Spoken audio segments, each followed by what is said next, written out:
everyone, and welcome to this video. I'm Nikki, and today I'm drawing Buller from Kamigami no Asobi.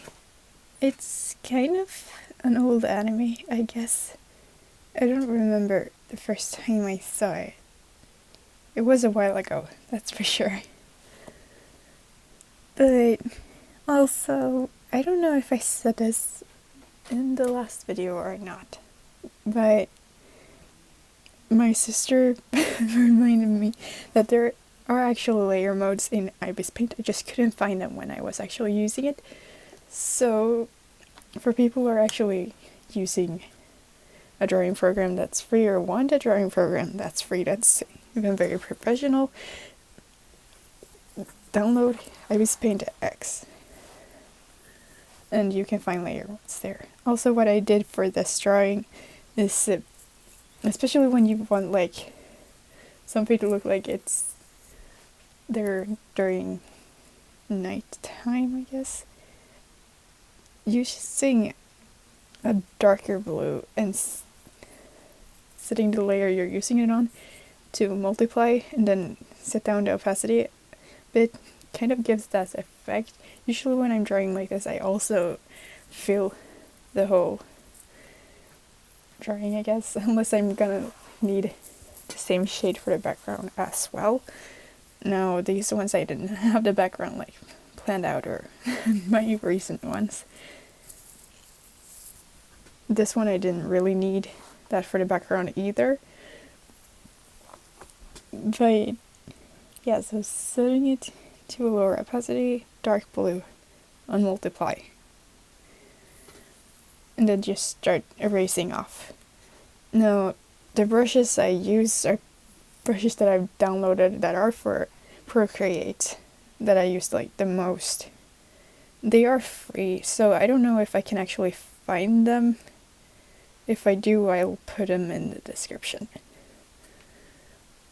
But yeah, I just put in the base color here, then I put the multiply layer on, and then I start erasing off.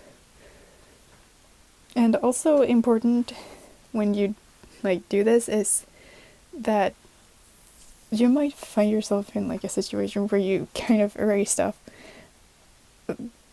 like areas that you wanted to, but it went over to somewhere else, and then it was like a while ago you did that, so you can't go back because you will be taking away stuff that you did that you want to keep. So it's important to keep the color that you used for the layer, which is this dark bluish. Here it's more kind of like an indigo bluish.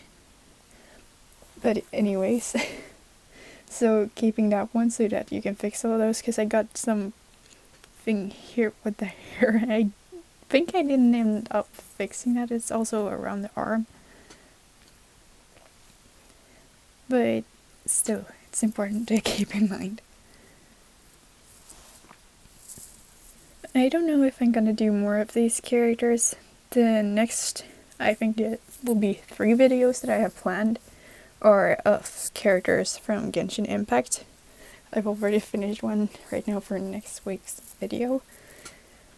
I plan kind of to like include 2 characters in that one, so I will be working on one next week's video, and then for the week after that I will make the other one. And then I will like combine them together. So I'm probably gonna work on the same canvas for that one. And also for the highlights here, I guess I could say what I'm using there. It's a layer to color dodge. And I have like taken forward this blend of kind of towards orange but still yellowish, and then set down to a little bit of a darker shade. It's kind of what you will, when you see it, call it more golden-ish. And I usually use that for the color dodge layer. Set the opacity down. I don't really know how far I set it down on this one, but it works really good for highlights.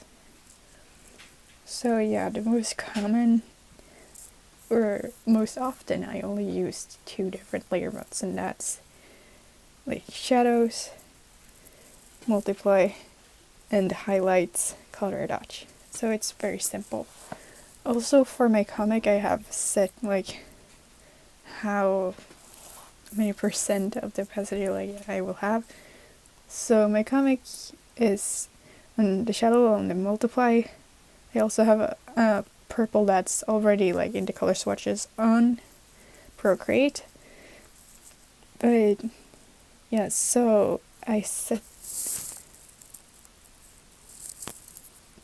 the I set the multiply layer to 40%, I think. Yeah, and then I set the highlight with color dodge with this same shade that I have right now on screen up in that corner. I set that one to 50%, so it's pretty easy to remember, and it gives pretty good results. But it's also like important to remember that some colors don't work specifically well. Like they could be different, and you're just using, so not using the same color. You can get away with it, but it looks better if you like use different colors for the multiply layer. But yeah, usually a purplish tone is very normal. It gives a little, like, depending on what kind of light you want as well.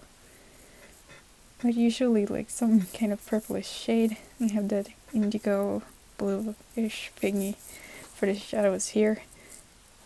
But yeah, when you use layer modes, it's still like just the color beneath that and like under it shines through, and that's like kind of how it works. So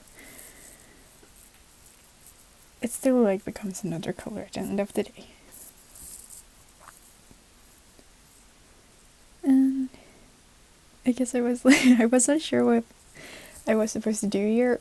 One thing I had really fun with this drawing was just shading like all the gold and metal thingy, but it was hard with like those green thingies that go from his head. I don't know what to call them. There's some kind of ribbon or something. They were kind of see-through, and I didn't really know. And I struggled a lot with the background. I was just messing around to come up with what I was supposed to do. And then I was messing around with that brush, and I thought, hey, wait, that actually looks good. I didn't record it, but it's like that little speed paint thingy at the end of like you save.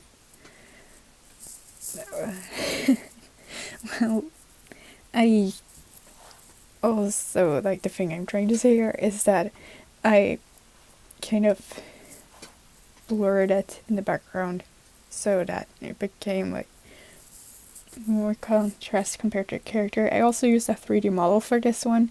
I had some trouble with his face because first I was just like using a 3D model's face as well, but I thought that didn't look good. Something was really like wrong with it. So I ended up fixing the nose and the chin a little bit, and the lips as well. And here I'm just adding in some little stars, and I didn't really like it too much, and then I wanted some kind of other light. And it ended up looking really cool, because I used like this card dodge layer on like above, and then the background layer I used this other brush, and it ended up looking really cool. And then I realized I hadn't used that like color dodge layer everywhere, so I was just kind of messing around with the brushes here to get something that I liked. It's kind of space-like.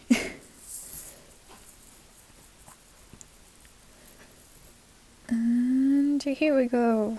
It's the little speed paint. So here's the 3D model posing that I used, and I just drew the light art straight on. And here I was like trying to figure out the pattern also. And there, because it was really hard, it messed a lot with my brain. So I was just like, okay, how does it look?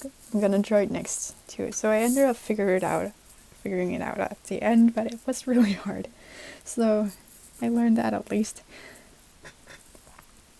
I also had to save my line art to, yeah, if I messed up, I had it saved enough files so that I could take it forward again.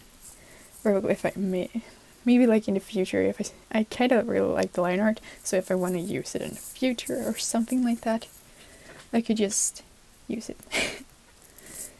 Maybe I comparison if I've gotten any better. And there is the background, and there I made it blurry. Final result. You don't see much because this kind of picture show sucks. But anyways, that's all. So thanks for watching, and I'll see you in the next one.